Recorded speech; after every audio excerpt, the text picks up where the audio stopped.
Lideramos el camino de la opinión pública y buscamos que la cultura del debate alcance consensos y soluciones a los problemas de nuestro país.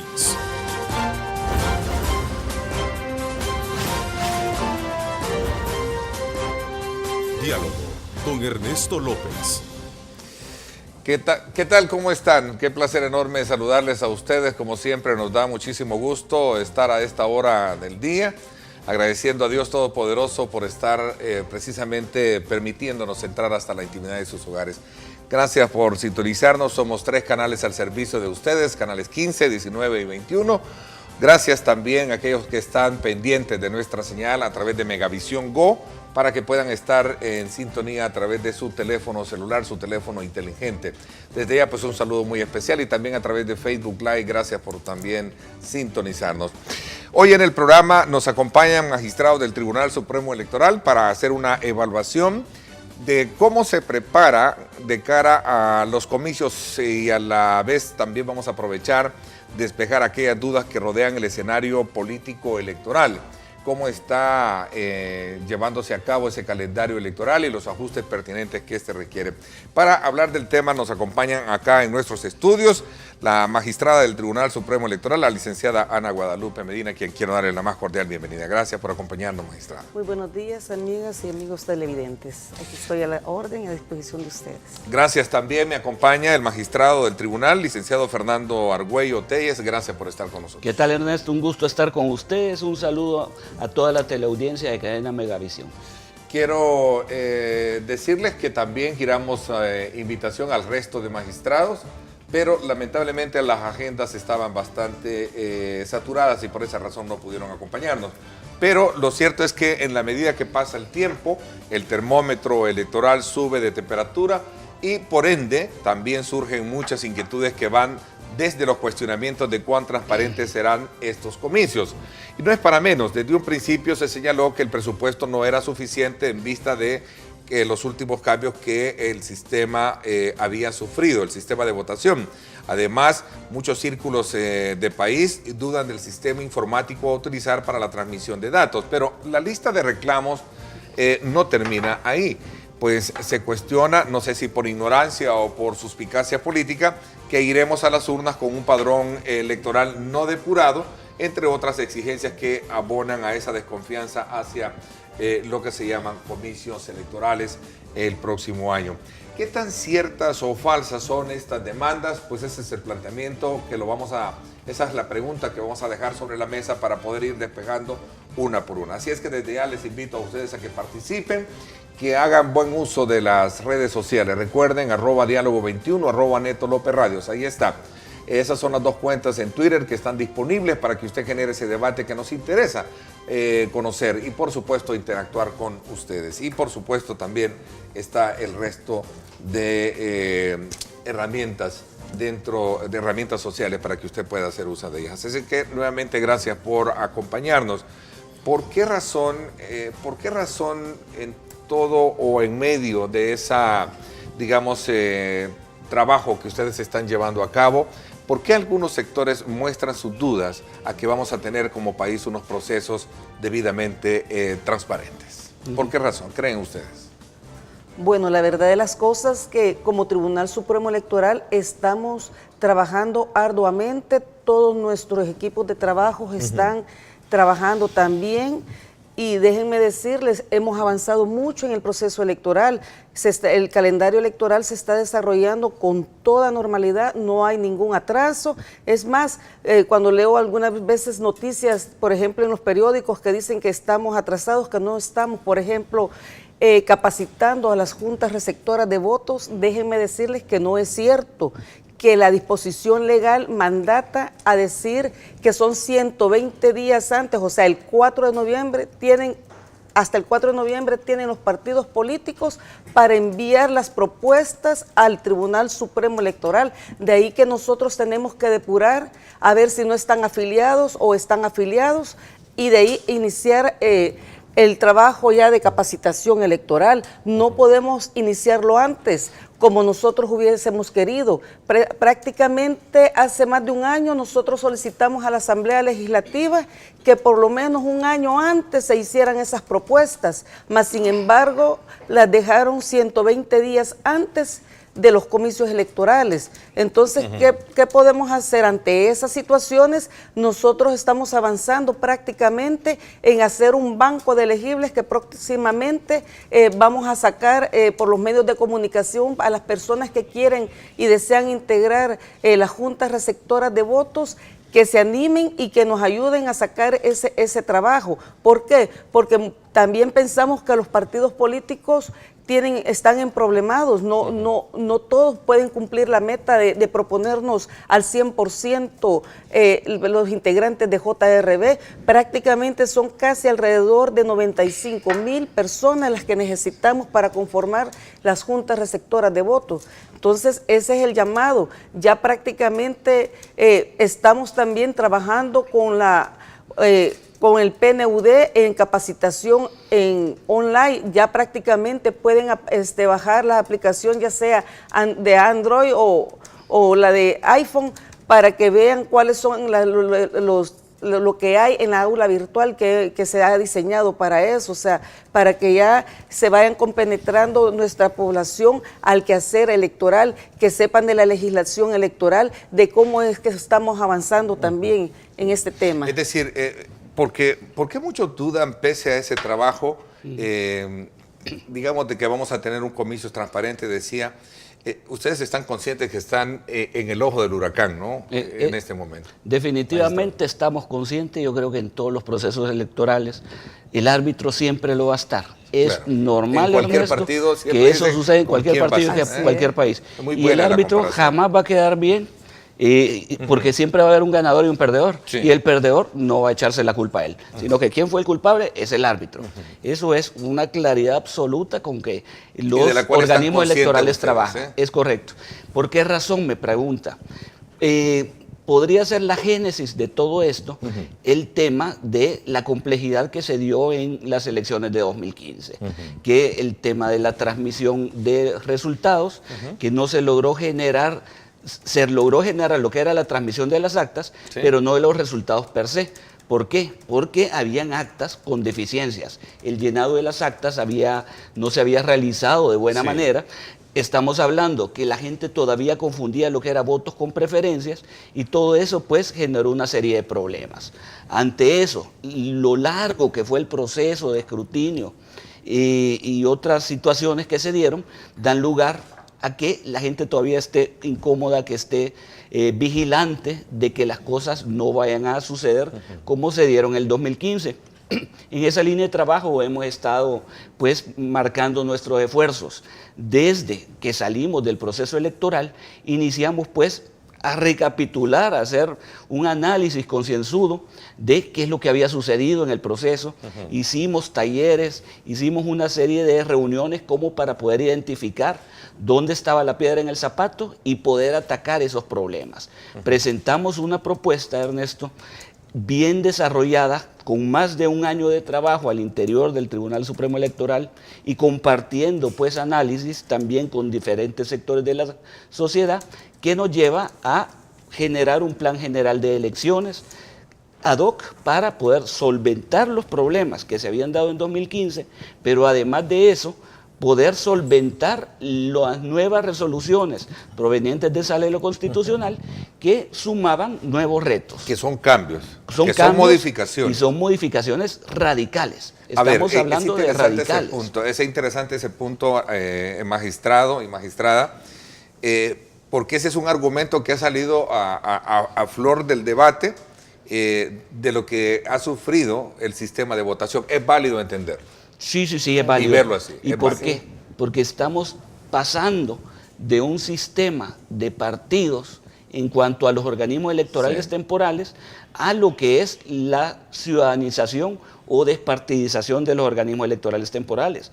Pero eso suena bien bonito de nombre. Sí. Es decir, considerando y haciendo la acotación que no se justifica que no se logren hacer los ajustes pertinentes. Yo creo que es importante también. Es importantísimo. Habíamos hecho lo que eran los presupuestos para solventar eso. Desgraciadamente, en eso no se nos apoyó en Ministerio de Hacienda ni en Asamblea Legislativa, pero eso no implica que no vamos a salir adelante con lo que son los procesos.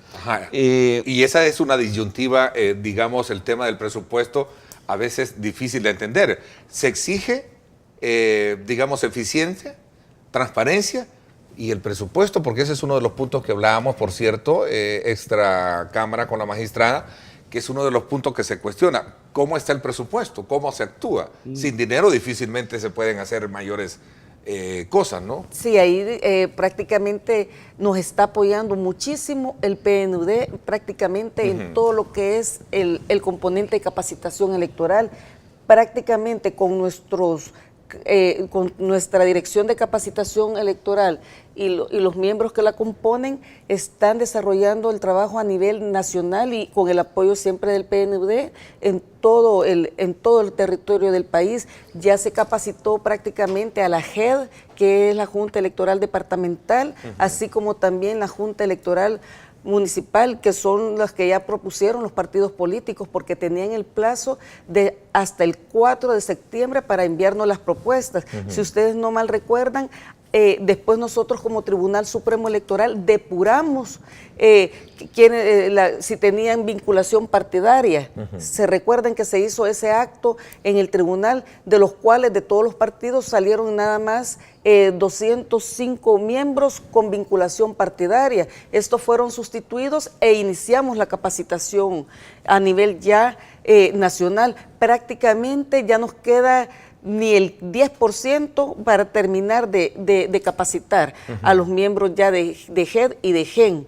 Y también en esta última semana del 23, prácticamente la otra semana del 23 en adelante, ya comienzan a elaborar lo que son los facilitadores, que son alrededor de 661 facilitadores que se desplegarán a nivel nacional para ya tenerlo ya para el día de que ya nos hagan las propuestas, los partidos políticos. Ya los vamos a tener listos ya prácticamente a partir del 4 de noviembre, que es el último día que tienen los partidos políticos para enviar las propuestas, y así ya con ese batallón que vamos a tener de 661 facilitadores, ya iniciar una capacitación a nivel nacional con todas las juntas receptoras, miembros de juntas receptoras de votos.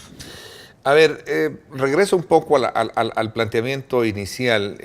¿Por qué razón muchos dudan de la transparencia de los próximos comicios? No tienen por qué dudar. El Tribunal Supremo Electoral está empeñado en sacar un proceso transparente como siempre se ha hecho, y déjenme decirle, el kit de esto es que las juntas receptoras de votos aprendan a hacer el llenado de las actas de cierre, de escrutinio de mesa. Ese es el kit, que sepan contar, que sepan llenar todo lo que son los folios A, B, C, y de esa manera, ya si ellos aprenden bien a hacer ese llenado, fácilmente se va a poder transmitir los resultados por escáner. Sí, volviendo al tema de las desconfianzas, yo creo que hay en ocasiones que nos ha faltado una interlocución adecuada como para poder dar a conocer lo que son todos estos avances, y quizás la interlocución se ha desviado hacia otras rutas que poco tienen que ver con nuestro trabajo al interior del Tribunal Supremo Electoral. ¿Será que el tono o el tratamiento con el cual el magistrado presidente lanza algún análisis al respecto contamina esta esfera o esta, digamos, ambiente electoral? Hay sectores descontentos con lo que el magistrado presidente expone. Sin embargo, la población hay que aclararles. La composición del organismo es de manera colegiada. Las decisiones se toman por mayoría en manera colegiada. El Tribunal Supremo Electoral no es un organismo presidencialista donde está una cabeza que toma decisiones. Eso se comparten las decisiones en el seno del Tribunal Supremo Electoral. Y ahí ya vemos 5 magistrados propietarios, 5 suplentes. En ese supuesto, pues, las decisiones se toman así. ¿Cuál es la regla general de los procesos que desarrollan en el interior del tribunal? Es que todo sale por unanimidad, pero van a haber casos en que no nos vamos a poner de acuerdo y posiblemente va a tomarse decisiones por mayoría, ya sea simple y calificada. Y no siempre va a ser uno que va a quedar fuera, como muchos quieren decir. Hay sectores que están planteando como que si hay algún bloque que se ha generado a raíz de resoluciones de lo que es Sala de lo Constitucional. Yo creo que acá no hay ningún bloque, hay gente muy responsable que está tratando de hacer las cosas bien, que estamos tratando de sacar un proceso electoral complejo, y también solo recordarle a las personas que nos critican que en el organismo colegiado anterior, también a raíz de resoluciones de la Sala de lo Constitucional, se cambió la composición del organismo colegiado, dando lugar a que se disque plantearan facciones distintas de la conformación que por ley establece.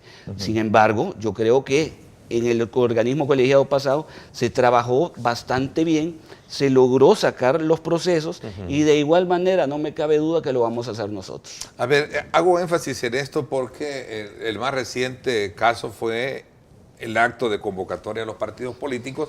Es algo que ya de pasado está mucho más que aclarado. Ustedes se distanciaron precisamente en algún momento de algunas articulaciones que tuvo precisamente ese llamado, ¿no? Sí. Sí. Y eso de alguna manera lleva a otros sectores a preguntarse bajo qué lógica y bajo qué dinámica o armonía se trabaja al interior del Tribunal Supremo Electoral. La verdad que tratamos de Es un ente colegiado, decía. Sí, tratamos de llevar las cosas en armonía, tenemos que llevar la fiesta en paz. Muchas veces hay puntos que tenemos que tratar de resolver de la mejor manera posible, y en ocasiones hay magistrados, inclusive yo algunas veces digo, no, déjenme ver para la próxima, ya voy a estar ya lista el para derecho poder de objeción, votar. Sí, de separarse de y muchas veces hay votos concurrentes que tal vez en casi todo estoy de acuerdo, o tal vez inclusive el magistrado presidente, muchas veces eso sucede. Algunas veces, o sea, él dice, no, comparto esto, pero voy a dar un concurrente en tal cosa, en tal punto de vista. Ok, está perfecto, o sea, pero tratamos de, como le dijera, llevar bien la fiesta en paz. Muchas veces el mismo presidente dice, no, yo tengo que tratar de llevar bien esto, me dice, el llamado a la gobernabilidad, o sea, tengo que ver, o sea, que en el tribunal, en el seno del tribunal haya gobernabilidad, o sea, no es tan así como un caos como que pretenden ver en el Tribunal Supremo Electoral. No, tratamos de todos los magistrados, no solo los propietarios, sino que también los suplentes dan sus puntos de vista, se les escucha, se les retoman muchas veces. Hay muchos puntos de vista de magistrados suplentes que nosotros los incorporamos para tomar decisiones. O sea, tratamos de trabajar en armonía. Y lo contrario sería un caos, o sea, no se podría trabajar ya lo hubiéramos dicho, de diferente manera, o sea, efectivamente. Y yo creo que acá no me dejará mentir Guadalupe, yo creo que todos hemos salido alguna vez diciendo, bueno, me echaron el camión, fíjese. Sí. O sea, que hemos quedado con decisión de 4-1. Bueno, van a ser 4-1. En esas situaciones, y no solo es de un lado, o sea, de todos lados, los magistrados nos hemos encontrado con posiciones que no compartimos. ¿Cuáles son los factores más complejos a la hora de estar en este momento dentro del tribunal? ¿Cuáles son los factores? Factores más complejos. Para discutirlo y ponerse de acuerdo. Muchísimas veces las voces externas llegan a influir pues en las decisiones. Uno está pensando, bueno, ¿y qué está sucediendo afuera? ¿Qué van a decir? Y se lleva al seno del colegiado. ¿Y esas voces externas son los partidos políticos, las cúpulas que quieren influir? Tanto partidos políticos como también podría ser sociedad civil de cualquier tipo de color. Llegan a visitarnos de vez en cuando también. Así, miembros de la sociedad civil, siempre habrán. Y la sentimos, pues. ¿Esa presión se siente? Se siente, definitivamente que se siente, y es algo que uno tiene que convivir con ella y pues tratar de ponderar buscar lo que son los acercamientos, los acuerdos dentro del Tribunal Supremo Electoral. Acordémonos que la máxima autoridad no se llaman partidos políticos, se llama Tribunal Supremo, y les guste o no, acá estamos nosotros sentaditos y nos toca que tomar decisiones. Ahí con claridad usted bien lo expone, es un ente colegiado, correcto, es decir, con una representatividad no unánime, seguramente unánime a la hora de poder establecer acuerdos que permitan el desarrollo de lo que son las funciones que le competen al tribunal. A ver, hay otros aspectos elementales que vamos a aprovechar, sumarlos en ese análisis y desde el cual pues aprovechamos a nuestros televidentes que participen formulando los comentarios de preguntas, porque bajo esa óptica de duda o de, digamos, de desconocimiento, como yo lo planteaba al principio, o más allá de lo que puede ser una perspicacia política, es importante que usted formule sus comentarios o preguntas en @diálogo21, @Néstor López Radio, se las trasladamos y ustedes las responden para ir despejándolas como tal. Vamos a la pausa, gracias por estar con nosotros, regresamos. Tus cajas de crédito y bancos de los trabajadores del sistema FedeCrédito te hacen más fácil el retiro de remesas familiares que te envían tus seres amados. Sistema FedeCrédito presenta. Vámonos entonces hasta el kilómetro 4,5. Esta es la carretera troncal del norte, ingresando hacia San Salvador. Ese es el tráfico que tenemos en esta importante arteria de ingreso del norte de la capital hacia San Salvador. Así es que desde ya tome en consideración esta imagen que nos llega desde el sector de la troncal del norte. Esto es en el sector de Ciudad Delgado, ya llegando casi a San Salvador, para que vea cómo está la carga vehicular y si usted tiene alguna opción más de poder utilizar como carretera. Esta sería, por ejemplo, la carretera de Oro, ¿verdad?, que conecta, podría ser una alternativa para ingresar por el sector de La Gloria. Seguramente también tengamos tráfico, pero es normal, sobre todo por la hora en la que nos encontramos. Pero gracias a Sistema FedeCrédito, ahí estamos nosotros, precisamente dándoles a ustedes una orientación de cómo está el tráfico a esta hora del día. Tus cajas de crédito y bancos de los trabajadores del sistema FedeCrédito te hacen más fácil el retiro de remesas familiares que te envían tus seres amados. Sistema FedeCrédito presentó.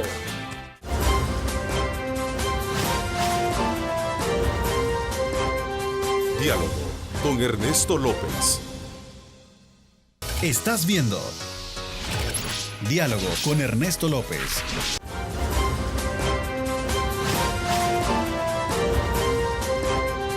Diálogo con Ernesto López. Bueno, gracias nuevamente por estar con nosotros. Antes de continuar despejando dudas sobre cómo se prepara el Tribunal Supremo Electoral para realizar los comicios de marzo próximo, o comicios que nos van a llevar a los salvadoreños a elegir alcaldes y diputados y en el 2019 la presidencia, quiero recordarles a ustedes que Pollo Campestre te da más con la manota. Disfruta del sabor de Pollo Campestre, porque Pollo Campestre te está hecho como a ti te gusta. Bueno, a ver, una vez, digamos, aclarado este punto de los elementos que ciernen sobre el trabajo que ustedes desarrollan y las dudas que muchos pueden tener, es importante comenzar a desglosar uno por uno. Y un aspecto relevante que en su momento se destaca es el hecho de que los partidos están ya pidiendo la deuda política y algunos, como lo titularizan, ignorando el fallo de la Sala de lo Constitucional. ¿Cómo está esta situación, magistrada? ¿Y cuál es la, digamos, posición que se tiene dentro del tribunal si buscamos que también se cumpla la ley? La verdad de las cosas de que aquí tenemos que ver no solo con el Tribunal Supremo Electoral esta situación, sino que también con la Asamblea Legislativa, porque la Sala ha ordenado a legislar también antes del 1 de noviembre. Sí, entonces, reformar la ley de partidos. Exactamente. Nosotros el día de ayer a los 10 partidos que están inscritos en el Tribunal Supremo Electoral ya firmamos una resolución a donde les estamos solicitando ciertas situaciones que no son, como les dijera, por ejemplo, que tienen que colgar en la página web de su portal, de cada instituto político, cierta información que todavía no se había dado, o sea, por la sentencia de sala. Entonces son situaciones, y también nosotros como tribunal se le ha ordenado también al secretario general del tribunal también colgar ciertas cierta información para transparentar también el trabajo de cada partido político. Y déjenme decirle que no es solo, también el Ministerio de Hacienda tiene que ver mucho con, porque ellos son los que al final dan el dinero. Sí. Prácticamente nosotros como tribunal lo único que hacemos es informar cuántos votos ha obtenido cada partido político, y así es como el partido político va a gestionar, de acuerdo a la inflación, por supuesto, porque el Banco Central de Reserva hace un estudio actuarial, un cálculo, y ellos son los que tienen que ir a gestionarla. Nosotros solamente certificamos cuántos votos ha obtenido cada partido político. A ver, dice el jefe de fracción del Partido Arena, en una declaración que diera a los colegas del periódico El Diario de Hoy recientemente, la información que nos dio el encargado de finanzas del COENA es que nosotros no tenemos ningún problema, por eso solicitó autorización para pedir la deuda. Hay un aspecto relevante, magistrado Telles. El 1 de noviembre, como lo decía la magistrada, es el plazo que dio la Sala de la Constitucional a la Asamblea para que legisle debidamente, y ese es el término, legisle debidamente en cuanto a no poner restricción de los datos de los donantes, ya que los diputados aprobaron la ley poniendo el candado en que se le diera a conocer el monto de donación si el donante lo autorizaba. Este es un elemento importante que la sociedad civil está poniéndole y haciendo mucho énfasis en conocerse. ¿Quiénes van a ser los donantes y cuánto es lo que van a donar y cómo lo van a hacer los partidos? Perfecto. Vamos por pasos. Voy a reforzar un poco lo que es la idea que planteó la magistrada Medina. Yo creo que hay que contextualizar la resolución de la Sala de lo Constitucional con respecto a el seguimiento a la situación de los donantes y a la deuda política. En primer lugar, según Ley de Partidos Políticos y Código Electoral, las sanciones que corresponden imponer nosotros como organismo colegiado por incumplimiento a los partidos son sanciones pecuniarias.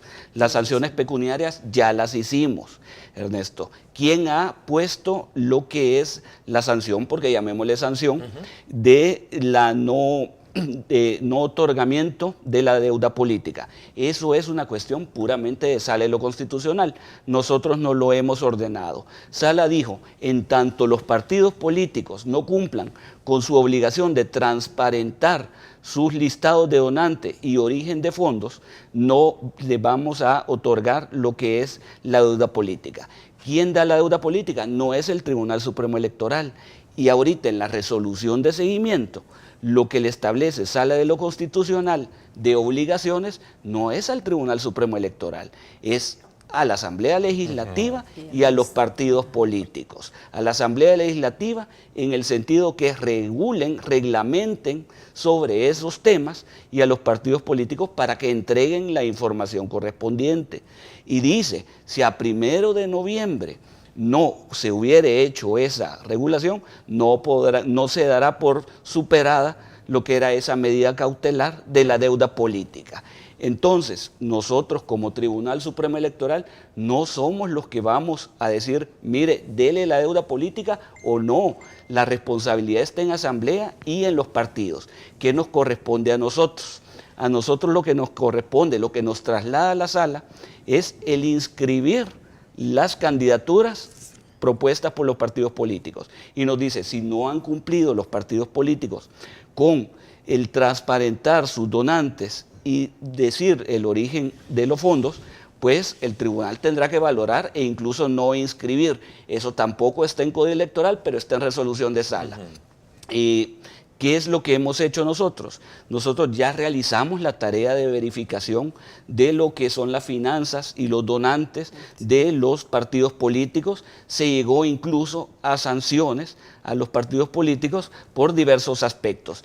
El día de ayer también hicimos algunas solicitudes de información adicional y prontamente tendremos lo que es colgado en nuestra página web, la lista de donantes de todos los partidos políticos de los años 2014 y 2015. Esa es una de las decisiones que hemos tomado. Vamos a transparentar. No se había hecho porque todavía no se tenía certeza si eso afectaba derechos a la intimidad o a la protección de datos personales. ¿Valió la pena la sanción que el tribunal les dio para que de alguna manera se ajustaran o se estén ajustando, o no ha servido mucho como manera de presión? Hay que ser sincero, o sea, los avances que han habido... Porque se multaron a todos los partidos. Sí. Casi todos. Casi todos. Casi todos. Sí, pero realmente en todo el proceso que tuvimos para sancionar a los partidos políticos, déjenme decirle, todos los partidos estuvieron anuentes a ayudarnos a dar información cuando nosotros le requeríamos.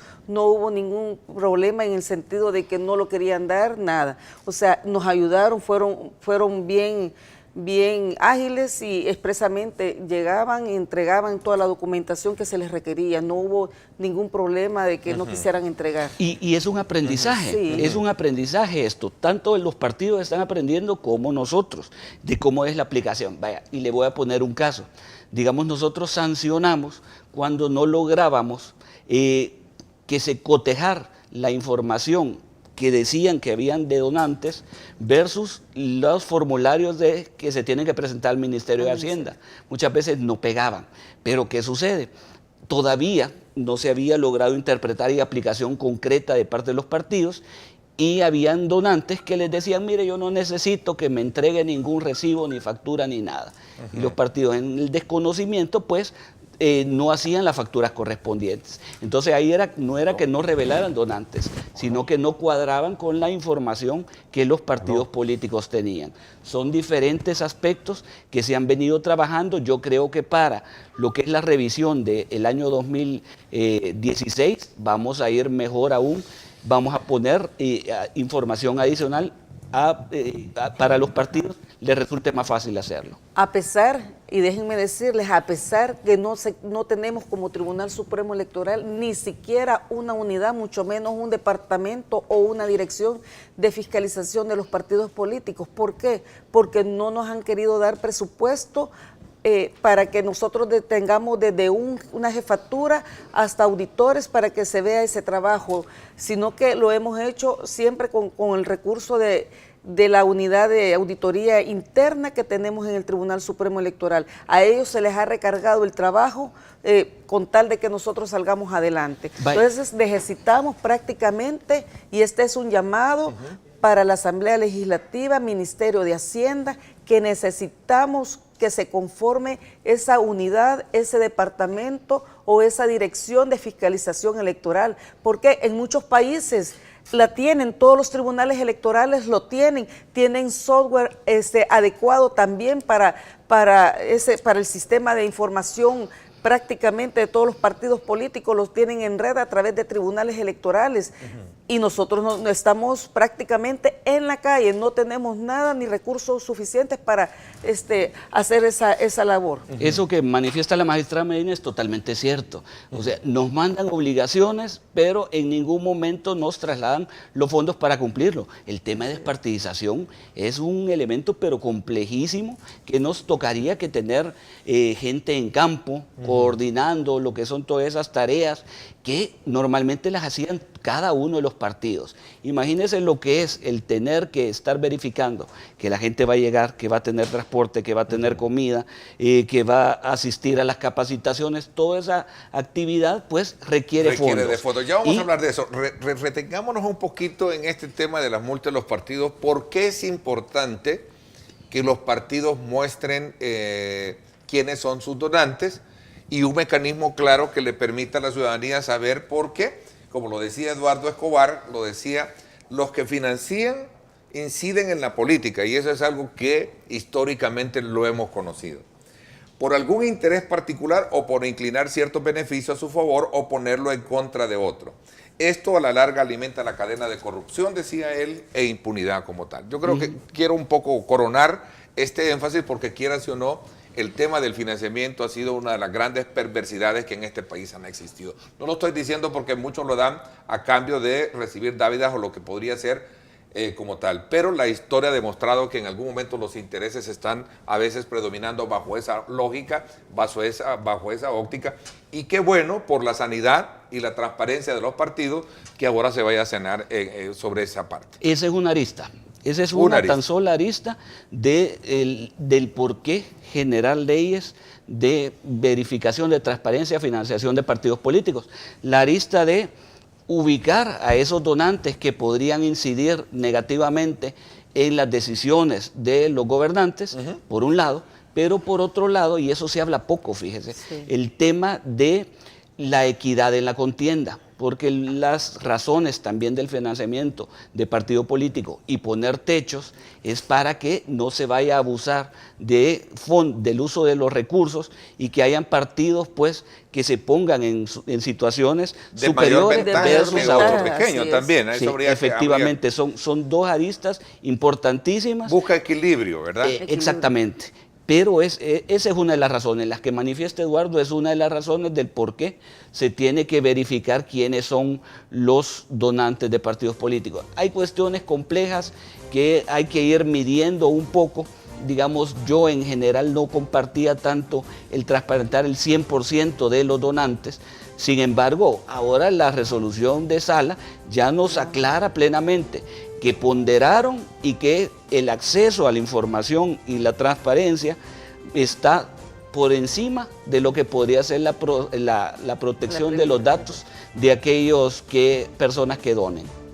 Bueno, voy a aprovechar a hacer una pausa comercial. Cuando regresemos. Meses atrás, varias organizaciones de la sociedad civil, Aliados por la Democracia, Fundación Democracia, Transparencia y Justicia, mostraron su preocupación porque el Tribunal Supremo Electoral no usara tecnología en el escrutinio, que fue una información que creo que estábamos hablando que al final fue porque no se les había asignado un presupuesto, pero al final terminó otorgándoles, ¿es cierto? Correcto. Pero sobre esta base, digamos que estoy mencionando, ¿qué tan seguro es el uso de la tecnología que vamos a contar? Porque después vamos a hablar sobre el tema de la capacitación, que obviamente es otro elemento clave que se debe de tener, porque muchos sostienen que de alguna manera sobre este tipo de las juntas receptoras de votos se cierne lo que sería la credibilidad de todo el proceso. Así es. Ahí está, sobre todo porque, ¿sí o no? Sí. Estamos hablando de personas bien capacitadas en el conteo de votos y otros elementos que vamos a hablarlo cuando regresemos. De esa manera, le invito a usted nuevamente a que nos escriba. Nos interesa conocer la opinión de ustedes y despejar todas aquellas dudas, ahora que contamos con la presencia de 2 de los 5 magistrados del Tribunal Supremo Electoral acá en Diálogo con Ernesto López. Vamos a la pausa y volvemos.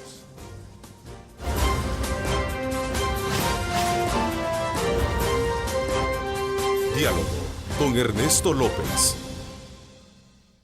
Estás viendo Diálogo con Ernesto López.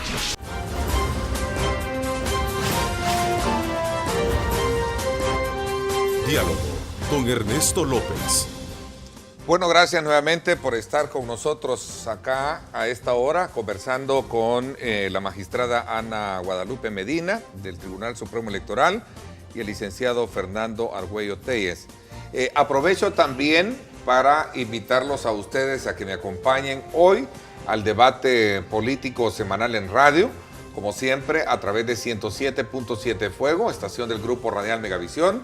Estaremos conversando con Julio Valdivieso, Carlos Araujo y también Paul Steiner, temas de mucho interés para usted. No se lo pierda, 6 de la tarde, en directo con Ernesto López Radio por 107.7 Fuego, estación que pertenece al Grupo Radial Megavisión. A ver,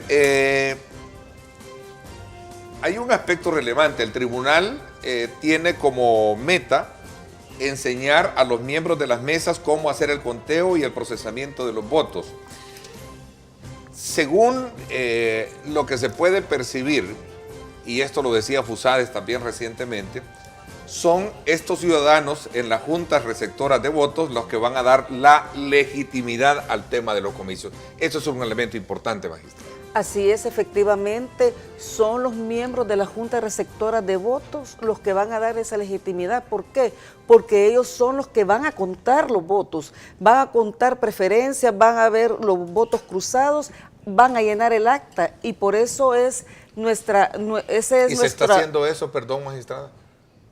Esa capacitación no, en este momento no, como vuelvo y repito, hasta el 4 de noviembre tienen los partidos políticos para hacer las propuestas de los integrantes a las juntas receptoras de votos. No deben de ser partidarios. No tienen que ser partidarios, porque nosotros, así como hicimos en la JED y en la GEN, que salieron 205 partidarios, también vamos a volver a hacer ese mismo sistema de ver quiénes son partidarios y quiénes no. Y los vamos a tachar, o sea, los vamos a sacar y van a quedar los que no tengan ninguna afiliación política partidaria. De ahí, en la segunda semana de noviembre, a partir de la segunda semana de noviembre hasta a principios de febrero, van a ser las capacitaciones de juntas receptoras de voto. Y déjenme decirles que presupuesto no tenemos para capacitar ni noviembre ni diciembre. Es a través y con la ayuda del PNUD, que sí que nos está apoyando muy bien, o sea, nos está ayudando muchísimo, es que vamos a hacer esas capacitaciones, tanto de manera logística como también estamos viendo si se les puede dar un pequeño refrigerio, hasta en eso, porque ni siquiera refrigerio tenemos.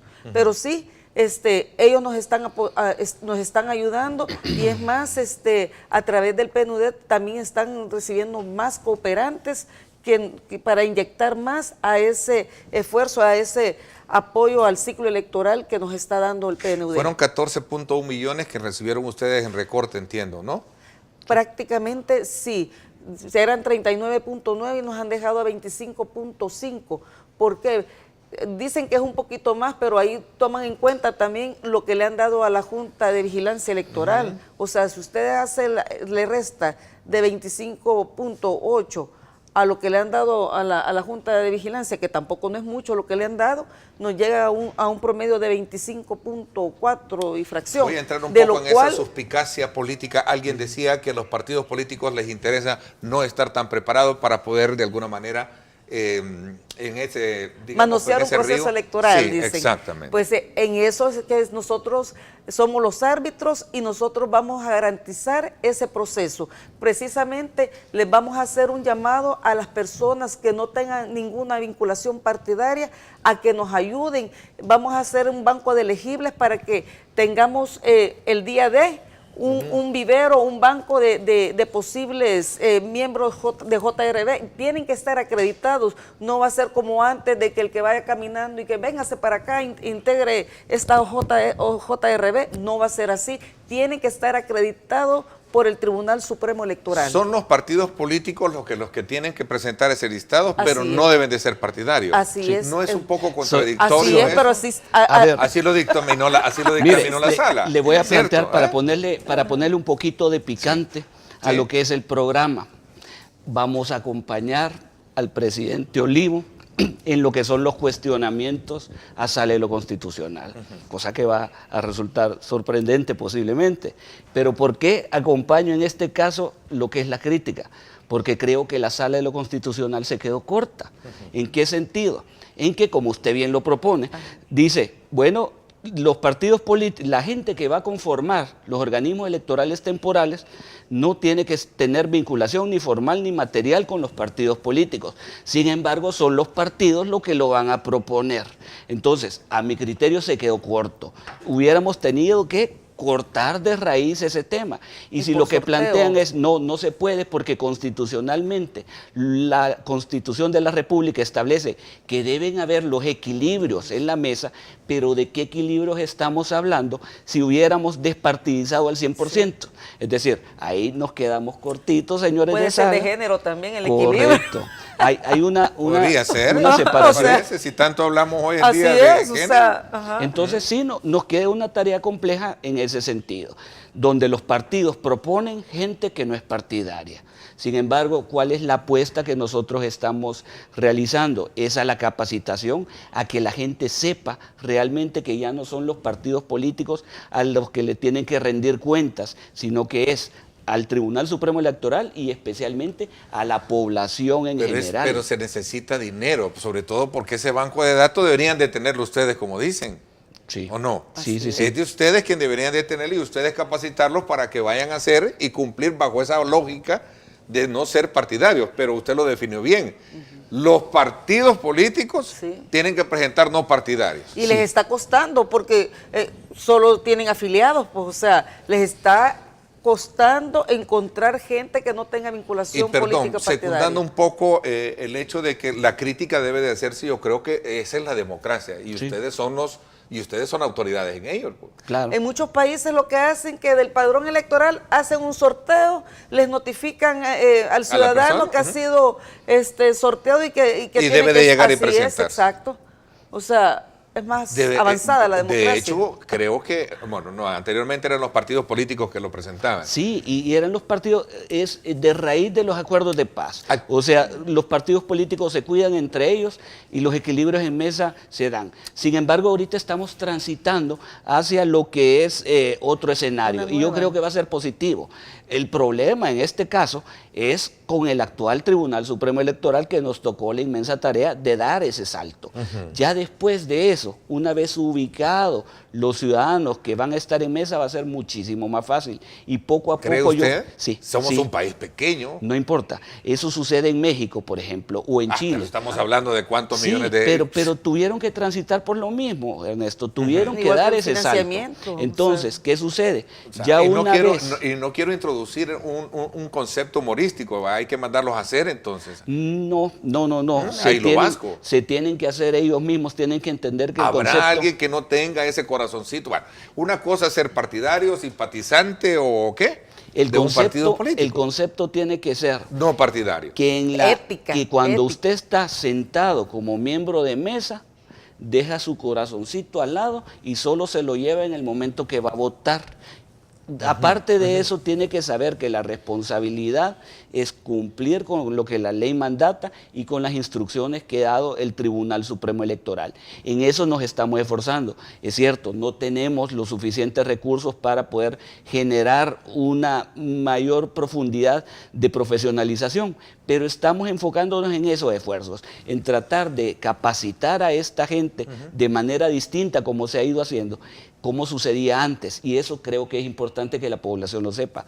Nosotros poníamos a disposición de los partidos políticos facilitadores, y los facilitadores capacitaban a la gente que posteriormente iba a capacitar a sus afiliados y la gente que iba a ir a la defensa del voto. Ahora no, todos los partidos se capacitarán juntitos, sentados, todos los colores, y un facilitador que dará instrucciones será el Tribunal Supremo Electoral. Entonces ya es un salto de calidad bien grande, porque el mensaje y las instrucciones van a ser las mismas, y no va a ser como tradicionalmente se podía hacer, que la defensa del voto es voto anulado a tu contrincante, es voto a favor del partido. Todos esos paradigmas es lo que se están tratando de quitar, y hemos tenido un buen sabor de boca en el sentido que hay miembros de GEM y GED que nos han dicho, mire, es impresionante la diferencia y la calidad de los ponentes, de los expositores que el Tribunal Supremo Electoral está llevando en esta ocasión frente a lo que había sido en ocasiones anteriores. Ahora, y esto pasa por preguntarme, ¿de dónde se van a sacar? Entiendo que hay una experiencia, no sé si el comparativo es un poco distante, pero en el caso muy en particular, cuando hay juicio, no sé si todavía eso está dentro del sistema judicial, que lo convocan a uno a ser parte de un, ¿cómo se le llama? Jurado. De un jurado, por ejemplo. Uno llega a la convocatoria y no saben más un sorteo así. Es algo parecido que usted decía de que en otros países allá se convocan y ahí se integran. Sí, en otros países se da esa figura de que del padrón electoral que tienen hacen el sorteo, tal si todos la tienen insaculación. afinidad a un solo a determinado partido político? Es que ese es el reto, ¿no? Diría yo, no sé. No, pero es que también aquí tiene que ver también la parte ética, la parte moral. ¿Cómo van ustedes a garantizarle, cómo los partidos, dejemos los partidos porque cualquiera puede decir, bueno, lo dice Paul Steiner en el programa de radio, lo dice seguido, bueno, aquí son como cuidando sus propios intereses los partidos políticos. Pero ustedes, ¿cómo van a garantizar de que estos no tienen esa actitud o ese color partidario? Sí, primero es con la capacitación. Es la sensibilización que nosotros tenemos que hacer. Someterlos a conciencia. No, es correcto. Además de eso, bueno, ya se les comenzó a capacitar, como lo dije, que falta ya como quizás el 10% de capacitación para la JED y la GEN. Aquí nos han ayudado mucho también la Procuraduría de los Derechos Humanos, la Fiscalía General de la República, también ellos. Entonces, ¿qué pasa? También les dan a conocer los delitos electorales en los cuales pueden incurrir. O sea, no es así tampoco de que así nomás, sino que también en esas capacitaciones también se les sensibiliza y también se les da a conocer cuáles son los delitos electorales que pueden incurrir a través de la Fiscalía General de la República, porque también ellos llegan a capacitarlos en el marco, y también la Procuraduría de los Derechos Humanos, sí. Entonces, entre otros, sí hay garantía, Policía Nacional Civil también. Sí hay, digamos, una visión clara del tribunal para poder sacar lo mejor de estos ciudadanos para que a la hora de sentenciar y llenarla puedan en su momento es correcto, esa es nuestro compromiso. Debidamente certificada. Hacia eso estamos trabajando, hacia la profesionalización y certificación. Estamos transitando de un mecanismo a otro. Totalmente diferente. Creo que eso hay que tenerlo claro. No es que de la noche a la mañana vamos a poder sacar angelitos y gente que va a ser apartidaria plenamente. No, yo creo que el hecho de que uno tenga una preferencia partidaria u otra no es el principal problema. El hecho es que no se hagan las cosas como la ley manda. Ahí es donde empezamos a tener las complicaciones. No es ya lo que es el mecanismo tradicional de defensa del voto, sino que ahora las reglas de juego, las del tribunal, quien manda, no van a ser las JRBs directamente y son pequeños islitas que van a decidir, sino que es la Junta. La línea nosotros la vamos a bajar y esperamos que van a cumplir. Si no, pues se van a tener a las consecuencias, nosotros vamos a tomar las medidas correspondientes y una de ellas será, si se logra identificar a esas personas, pues nunca más me vuelve a aparecer en un listado de estos, ya que demostró la vinculación.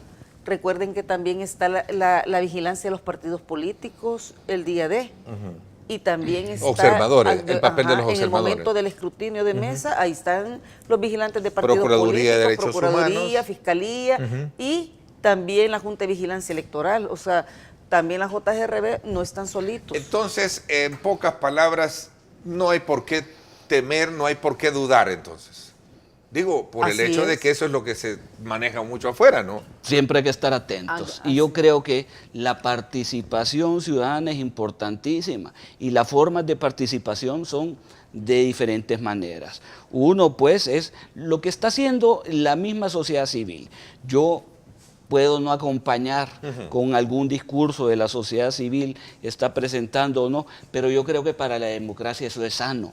El recibir críticas, el estar escuchando dónde es que la población piensa que no se están haciendo las cosas bien, nos permite pues mejorar y tomar las medidas correspondientes para superar eso. Y estos espacios que se agradecen, Ernesto, también nos permiten a nosotros explicar una cantidad de cosas que andan en el ambiente y que no son ciertas. Entonces se les tiene que aclarar a la población cuándo es que realmente hay mecanismos de alerta que se solicita que nos apoyen versus otros que solo son chambres, porque encontramos en redes sociales y demás pues muchísimos chambres. A ver, vámonos a irnos a otro tema, voy a hacer una pausa comercial. ¿Mito o realidad es esto de la duplicidad de DUIs que existen hoy en día? ¿Qué es lo que ustedes como tribunal piensan al respecto?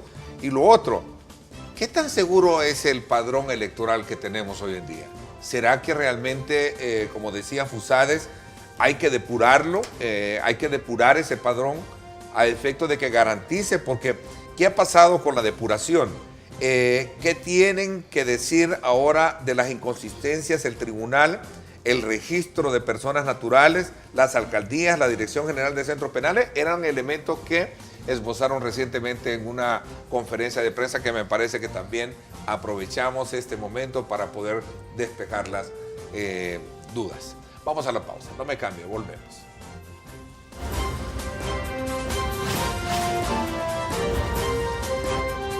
Diálogo con Ernesto López. Estás viendo Diálogo con Ernesto López.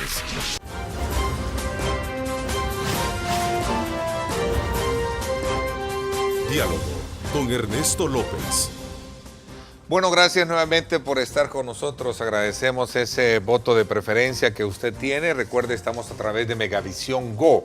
Usted puede tener nuestra señal en su teléfono inteligente. Bájela, es completamente gratis para los sistemas Android y también para iPhone. Así es que desde ya usted puede tenerla de primera mano y desplazarse en cualquier lugar donde se encuentre para que pueda tener nuestra señal. Y también lo puede hacer a través de Facebook Live. Gracias por sintonizarnos, que por cierto hay ya una cantidad bastante importante de comentarios y preguntas sobre este tema en particular que obviamente nos tiene a todos muy pero muy a la expectativa para saber si los próximos comicios que tienen la trascendencia de elegir alcaldes y diputados van a contar con todos los efectos pertinentes de transparencia como tal. Fusades. El registro y padrón electoral se alimenta de la información del RNPN y de otras instituciones del Estado, ¿cierto? Por tanto, un error interno del registro puede desencadenar en un padrón plagado de inconsistencia, violando así la seguridad y la legitimidad de las elecciones. La duplicidad de DUIs y otros aspectos es un tema que ahí está. Y eso me gustaría que este día aprovecháramos de despejar todas esas dudas. ¿Les preocupa este factor de duplicidad de DUIs?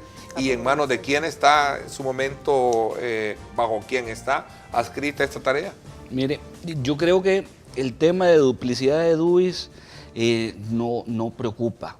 Lo que encontramos en las elecciones anteriores fue que se habían encontrado números de DUIs distintos en lo que era unas cuantas personas, yo creo que no pasaban de 5. ¿Y qué se hizo en ese supuesto? Sencillamente se envió la información a la Junta Receptora de Votos para que únicamente pudiese votar por el número de DUI, el último número de DUI. Entonces ese quizás no es problema. Yo entiendo que lo que habló Fusades es de algún número de personas que no había sido ubicada en el centro de votación que debería de corresponderle. Eso es un poco distinto. Sin embargo, el número que plantea Fusades es muchísimo mayor y ahí sí no coincide con los datos que nos está arrojando la Dirección de Registro Electoral. ¿Y por qué no coincide con la Dirección de Registro Electoral? Porque de dónde sacaron la información es de un informe, el cual se había tratado de estandarizar lo que eran las direcciones en base a un sistema de una especie de courier que ocupaban couriers nacionales. No funcionó y nosotros pues se tuvo que abandonar lo que era ese proceso. Sin embargo, nosotros estamos constantemente depurando, tratando de ubicar a la gente y el problema medular es el hecho de que las direcciones no están estandarizadas. Entonces muchas veces me dicen, mire, ¿por qué es que mi mamá vota en este centro de votación y a mí me mandaron a otro totalmente distinto? Porque posiblemente cuando llegaron al DUI Centro, la mamá dio una dirección y el hijo, independientemente de que haya sido en la misma casa, posiblemente dio la dirección de forma distinta.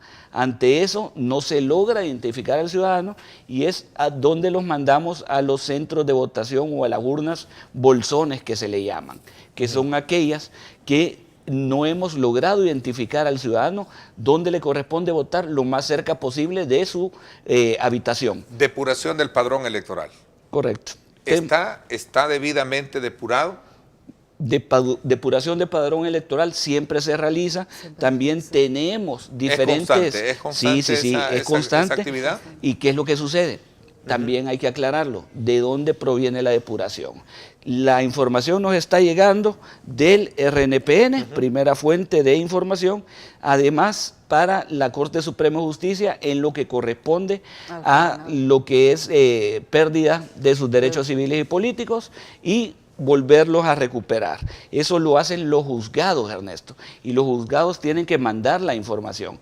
Y por otro lado está la información de defunciones que mandan las municipalidades. También las municipalidades lo tienen la obligación de estarlo haciendo. ¿Qué sucede? No se ha invertido, no se ha querido invertir, no sé qué es lo que ha sucedido, en buscar mecanismos informáticos que permitan tener esa fuente de información en línea. Yo creo que organismo de mejora regulatoria, traslado la idea a los amigos del organismo de mejora regulatoria, sería interesantísimo trabajar un proyecto en ese sentido que permita no excluir a las municipalidades y tampoco a los tribunales, sin embargo, invertirles en esa información en línea y centralizada. Eso sí permitiría una mejora de calidad al padrón enorme. Sin embargo, el padrón tenemos el cuidado que va a votar solo aquel que puede. Eso sí hay que decirlo claramente. Puede ser que no se hayan excluido muertos, puede ser de que hayan algunas duplicidades, pero los tenemos registrados y controlados. Ok, interesante porque alguien me dice acá, Ernesto, pregunte sobre los DUI, que es lo que estamos hablando, que vencen a marzo del 2018. Y sobre los fallecidos, el RPN solo les llegan 33 alcaldías, dice. Solo de 33 alcaldías. Bueno, la obligación que tienen todas las alcaldías en el país es que tienen que informar dentro de los 15 días la defunción de cada ciudadano. O sea, ese es un deber, o sea, y una obligación, está estipulado en el Código Electoral. Entonces, para nosotros poder depurar ese padrón electoral, así definitivamente. ¿Y qué pasa? Muchas veces, por ejemplo, el padrón se ha cerrado con más de 5.199.000 más o menos. ¿Qué sucede? Ni siquiera la mitad va a ir a votar, pero nosotros no podemos excluirlo, o sea, no podemos. Hay gente que se ha ido del país, ya tienen 2, 3 elecciones que no han ido a votar. Entonces, para mí, sí sería bueno poderlo haber depurado, haber habido un decreto transitorio, por lo menos para poder haber hecho esa depuración. ¿Por qué? Porque quieras o no, eso nos carga más, o sea, económicamente hablando. O sea, se vuelve más oneroso tener un padrón inflado. ¿Por qué? Porque son más papeletas de votación, más JGRB, más centros de votación. O sea, en fin, todo eso nos hace gastar más. Y se pidió el apoyo de la OEA.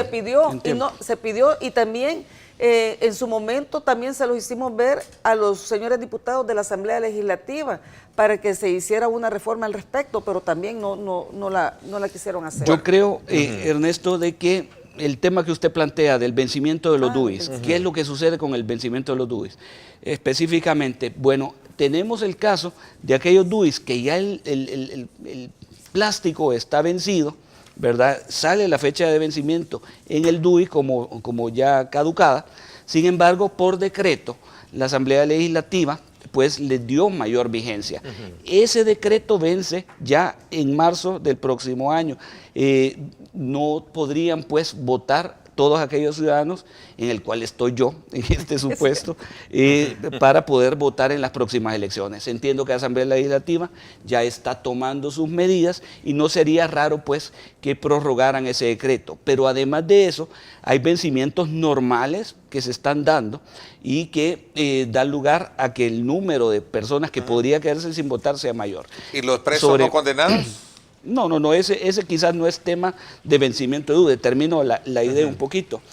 ¿Qué es lo que sucede? El artículo 9 del Código Electoral nos dice que de los requisitos para ejercer el sufragio está contar con un número, con un documento único de identidad vigente.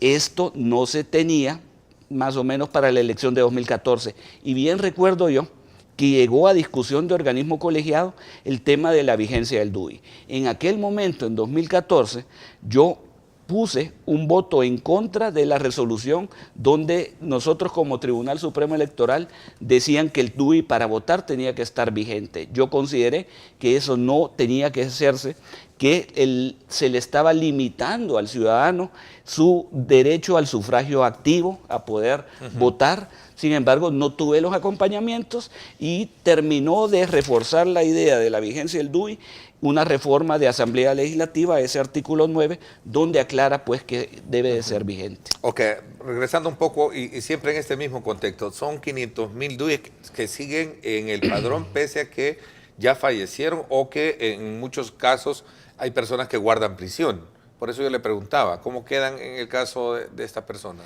Sí, nosotros estamos depurándolos constantemente. Sí hay fallecidos, pero no van a ir a votar. Es que ese es el kit del asunto. Posiblemente sí tenemos fallecidos que no han sido actualizados, pero ¿por qué? Porque las fuentes de información no nos han trasladado los datos. Sin embargo, también los esfuerzos que se han hecho de parte de la Dirección de Registro Electoral y del colegiado ha sido encaminado a lograr los acercamientos, tanto con Corte Suprema de Justicia como con las municipalidades, y la información ha venido fluyendo de mejor manera. Entonces sí se ha logrado una depuración. Recientemente un grupo denominado Decide, en la que están varios, ahí está el expresidente de la ANEP, Jorge Dabú, y otros, decían de que iban a pedirle, en este caso a la OEA, que mande una misión de observadores porque todavía ellos tienen dudas en esos aspectos. Hablan de 500,000 DUIs que siguen en el padrón pese a que ya fallecieron o que guardan prisión. Denuncian que hay 1.4 millones de personas sin domicilio en DUI. Doble DUI, que es un tema que ya lo hablábamos, otro problema que han detectado según ellos. Número de personas en el padrón electoral es mayor que la estimación demográfica, es otro elemento que también planteaban. Comunas no reportan al RRPN las partidas de defunción, que es el tema que hemos estado hablando. En fin, es una, digamos, como una camándula de inquietudes y dudas que también plantearon ellos. ¿Qué piensan? Sí, sobre ese caso, déjeme decirle que nos adelantamos, pero por muchísimo, a la petición de Decide. Nosotros ya la habíamos hecho a la Organización de Estados Americanos, pero ¿qué es lo que sucede, Ernesto? La Organización de Estados Americanos no cuenta con un presupuesto enorme como para poder decir, no se preocupen, señores, mañana tienen ustedes esto. Se tiene que buscar los cooperantes, se tiene que buscar quién va a dar toda esa gestión y acompañamiento. Son una serie de actividades. Nosotros ya habíamos tenido el apoyo de la OEA en organismos colegiados anteriores, ya se había hecho un proceso de verificación y posteriormente un proceso de seguimiento, pero eso no es gratis. En aquel momento, además del apoyo de cooperantes que se le dio a OEA, el Tribunal Supremo Electoral tuvo que pagar erogaciones, bien creo que fue mayor del $500,000, para poder tener a los expertos acá, instalados en una tela, alimentados y demás. O sea, no es de gratis, no solo es de llegar y pedir, buscar la mano y con eso se solucionó. Sería bueno que la Asamblea diera un decreto transitorio para poder votar estas personas que tienen los DUIs. Los DUIs no vigentes. Sí, no vigentes. Sí. En su caso. Por mí sí, definitivamente yo creo que ese decreto va a salir, no me extrañaría que salga y con el consenso absoluto de todas las partes. Pero yo voy más allá de eso, Ernesto. Hay que revisar el tema de la vigencia en general del DUI. O sea, el documento único de identidad se ocupa para multiplicidad de cosas, pero para votar es un derecho constitucionalmente defendido y como tal no hay que poner las restricciones. A ver, ¿tecnología en la mesa solo San Salvador y La Libertad o habrá en otras? En eso estamos, en este momento en eso estamos, o sea, se modificaron prácticamente un poco los términos de referencia, porque a través de la bolsa de productos se hizo la 123 como especie de licitación, entonces no ofertó ninguna empresa. Adujeron de que hicieron ciertas preguntas y por eso fue que bajamos un poco ¿cómo se llama? ¿Cómo se llaman?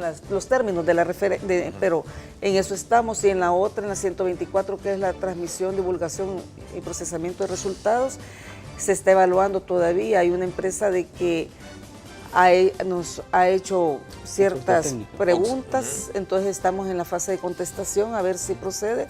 Se sigue después a la rueda de negocio que le llaman según Volpros. Interesante, vamos a regresar. Dice Ezequiel Mía desde La Unión, saludos muy cordiales al alcalde de La Unión. Es cierto, Ernesto, lo que dice el magistrado, a la alcaldía de La Unión han mandado a pedir toda la información al registro de estado familiar sobre los fallecidos. Están haciendo buen trabajo de depuración en el padrón electoral. Ezequiel Mía le saluda desde La Unión. Vamos a la pausa y cuando regresemos, preguntas porque de eso se trata. Sacar la mayor parte de dudas que ustedes tienen para poderlas despejar con nuestros invitados.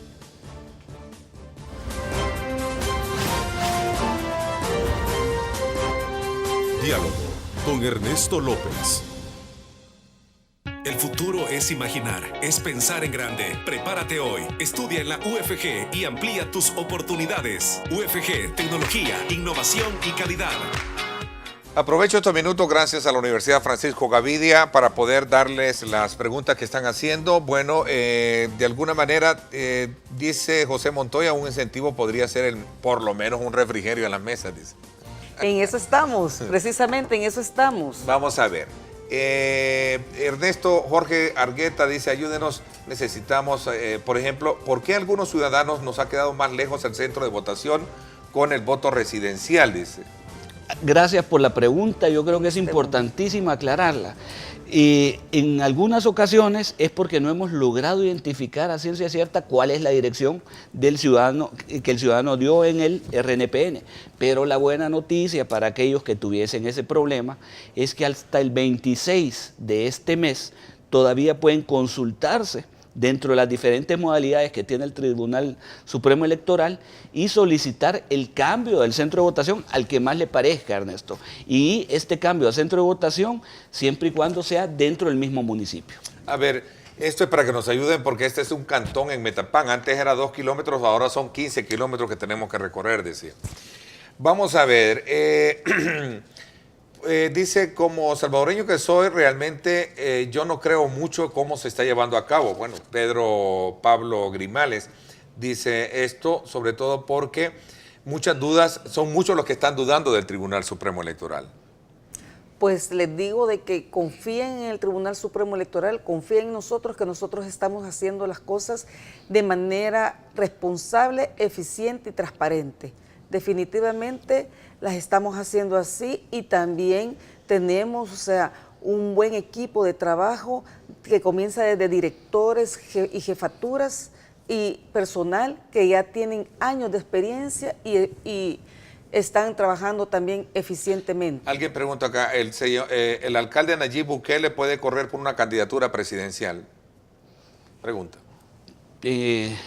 Digo, sí. Para ser, entendería que es como partido, para saber si puede ser inscrito, deja de ser alcalde, termina el periodo, pero sí puede participar en el otro. Yo creo que le corresponderá a él decidir si se va a tirar. No, ya lo dijo, no. Pero aquí yo creo que el énfasis de la pregunta es esa, ¿no? Sí, que si no hay objeción el tema legal. Es el transfugismo. El tema es el transfugismo. Pero estamos hablando de que ya no fuera candidato o alcalde por el FMLN, y si se tirara con otro partido, ahí sí hubiera habido problemas. Pero bajo este supuesto, de que ya concluye no en marzo, que concluye en junio. En ese momento sí puede. Sí, concluye, se queda libre, pasa a inscribirse para la 2019, no hay ningún problema. No hay ningún problema. Ese es el énfasis que creo que estaba haciendo el amigo. Partido político. El amigo que nos escribía. Edgar Rosas. Siendo un modelo fraccionado, difícil de contar y llenar actas, ¿por qué al 18 de octubre aún no funciona ese módulo en el aula virtual del Tribunal Supremo Electoral? Pregunta. Sí, hemos venido por etapas. Ahorita estamos en la etapa de capacitación de las juntas electorales municipales y departamentales. Luego ya vamos con lo que es JRB. El día de ayer se aprobó ya lo que es el instructivo de juntas receptoras de votos, que es el que establece las reglas de juego. En 1 o 2 semanas va a estar ese módulo. ¿Cómo está la sanción o multa para los candidatos o precandidatos que hay de partidos como en el caso de Arena? Pregunta acá. ¿Ya se multó? En este momento está en análisis, se han iniciado los procedimientos y pues eventualmente vamos a dar algún tipo de resolución. ¿Cuáles son los precandidatos de Arena o los aspirantes a candidatos que están en ello? Tenemos una cantidad de casos bastante grande. No solo de Arena. Nada menos el día de ayer, pues iniciamos procedimientos alrededor en 10 casos de vallas, por ejemplo, de diferentes partidos políticos. No solo es el caso de los partidos, no solo aspirantes a candidatura. En el caso de Arena, que es más evidente, ya se está analizando. ¿Sí? Se está trabajando en ello. Se está trabajando en ello. Sí. Para tres de ellos.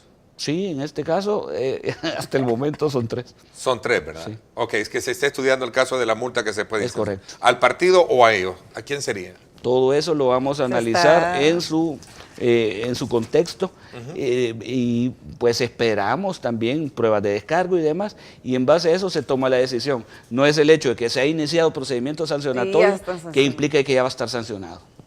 A ver, ¿por qué a última hora aparecen con cuento del personal que conforma esa mesa receptora? Muchas veces se ha hecho el comentario que jóvenes universitarios pueden estar disponibles. ¿Por qué no han buscado el auxilio de las universidades? Precisamente ayer acordamos eso, que ya vamos a iniciar las conversaciones con las diferentes universidades del país para ver si se firman convenios y se puede con horas sociales se puede hacer el trabajo también, darles horas sociales a través de que estén trabajando en la JGRB el día de y reciban por supuesto su respectiva capacitación.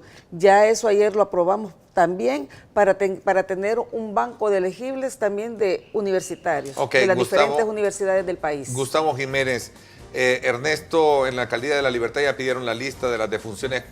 ¿Cuántas coaliciones hay inscritas en dicho lugar? Pregunta alguien. A nivel nacional tenemos 45 coaliciones. En este momento no podría decirles por departamento, pero sí a nivel nacional son 45 coaliciones municipales. ¿Los partidarios, cuál es el estatus de ellos, de los candidatos no partidarios? Andan recolectando firmas. ¿En proceso? En proceso de recolección de firmas. No partidarios, me dice acá el bloque de que se ha unido, ya llevamos alrededor del 50% de las firmas, dice. Metas para el departamento de San Salvador. Dice Ernesto, ¿qué dice el tribunal sobre la petición de contribución que Bukele ha lanzado para que la gente done para su movimiento político? Está en libertad, no hay nada que ¿No hay la ley... ningún problema? No, pero tiene que notificar esto. No, es que movimiento es una cosa. O sea, done no para su movimiento, done para su campaña, que lo va a llevar en este caso. En el momento que sea campaña, entra en el guacal de financiamiento de partidos políticos. Ajá. Deberá él justificar y decir quién es realmente. Y a través de entra donantes y centavo demás. por centavo. ¿Sí? A ver, hay otras preguntas acá. ¿Podrían ustedes asegurarme que realmente mi voto será bien, pero bien contado en las próximas elecciones? Sí. Claro sí, que la sí. respuesta es sí. ¿Qué empresa se encargará de la transmisión de los datos en las elecciones? Todavía no la tenemos. ¿Por qué hubo un reclamo de alguien en el proceso de licitación del software? Pregunta alguien acá. Mire, porque quizás no se le logró asignar a lo que él quería, definitivamente. O sea, hay diferentes supuestos. Yo creo que las empresas que compiten quieren ganar. Y si las bases, las reglas de juego establecidas con el tribunal no son las que a él le gustan, se queja. Ok, pero sí, entonces hay garantía de que se llevó a cabo con transparencia. Y se está llevando a cabo. Se está llevando a cabo. Ahora, ¿qué garantiza que partidos políticos no han desafiliado a militantes para presentarlos como no partidarios? Pregunta Leonardo Bonilla, que va dentro del paquete no partidario. No han desafiliado. No han desafiliado. No, es que yo creo que va a garantizar a ustedes que no Leonardo se hayan desafiliado. lo que está planteando es el hecho de que nosotros, como autoridad, tenemos que revisar los nombres de las personas que están apoyando a los no partidarios y cotejar de que no estén afiliados a partidos políticos. Eso es lo que la ley nos mandata. Ok, vamos a ver, bueno, retomemos esto. El poder de las redes sociales de tener tacto con lo que se hace o decir, todo se confunde en segundos. ¿Cómo ustedes van a manejar esto a la hora del escrutinio? Ahora que las redes están más, digamos, a la mano. Y no, los conteos, me imagino, están los escrutinios. Ojo, ¿no? Que está prohibido andar dando bocas de urna, andar dando una serie de cuestiones. La gente, la población se tiene que esperar a los resultados del Tribunal Supremo Electoral. A nombre de muchos salvadoreños que han estado pendientes de este programa, quiero agradecerles el que hayan dispuesto de su tiempo para venir a despejar estas y otras dudas. Voy a comprometerlos más adelante, a invitarlos para que asistan y seguir en este desglose de opiniones. Así es, claro, que muchísimas gracias. A la orden. Le agradezco muchísimo. Momento. Gracias, magistrado. Gracias, magistrado. Y al contrario, o sea, gracias a usted por darnos estos espacios de poder explicarle a la población. En efecto, gracias por mi parte. Esto es todo por hoy. Pásenla bien y como siempre recuerden lo más importante, amar a Dios sobre todas las cosas. Lideramos el camino de la opinión pública y buscamos que la cultura del debate alcance consensos y soluciones a los problemas de nuestro país.